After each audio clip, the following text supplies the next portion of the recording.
गडचिरोली जिल्ह्यात निवडणूक घेणे म्हणजे प्रशासनासमोर नेहमीच एक मोठं आव्हान असतो। आपण दृश्यामध्ये बघू शकतो कशा प्रकारे चापर किंवा हेलिकॉप्टरने जे आहे ते इथे पथके पाठवण्याचे काम सध्या सुरू आहे। गडचिरोली जिल्ह्यातील आहिरी, भामरागड, मुलचेरा, एटापल्ली, सिरोंचा, कोरची, धानोरा या भागात मतदान पथके पाठवण्यासाठी सध्या प्रशासनाचे काम सुरू आहे आणि काल 72 मतदान पथके जे आहेत ते वायुसेनेच्या हेलिकॉप्टरने पाठवण्यात आले होते आणि हे सध्या गडचिरोली जिल्ह्यात मतदानाच्या 3 दिवसा अगोदरपासून म्हणजे की 16 तारखेपासून सुरू आहे आणि हा दुसरा दिवस आहे। दुसऱ्या दिवशीही आज 17 तारखेला ही मतदान पथके पाठवण्यात येत आहे।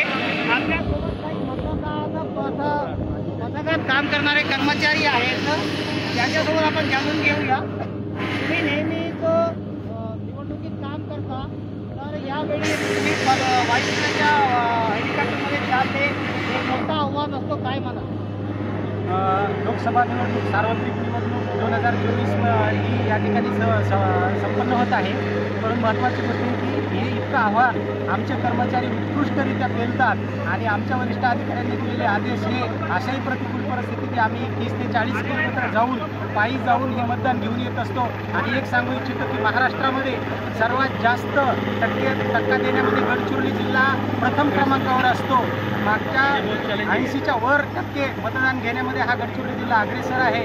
त्याच्यामुळे आम्ही कितीही अडचणी आल्या तरी आमच्या प्रशासनाला आणि भारत देशाच्या लोकोत्सवाला आम्ही स्वतः काम करून पाठिंबा देतोय।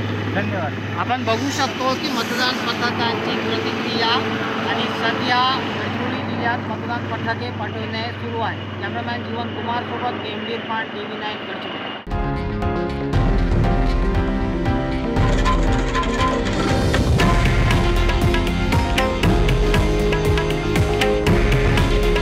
हे आहे देशातील नंबर 1 न्यूज नेटवर्क आणि आपण पाहत आहात TV9 मराठी।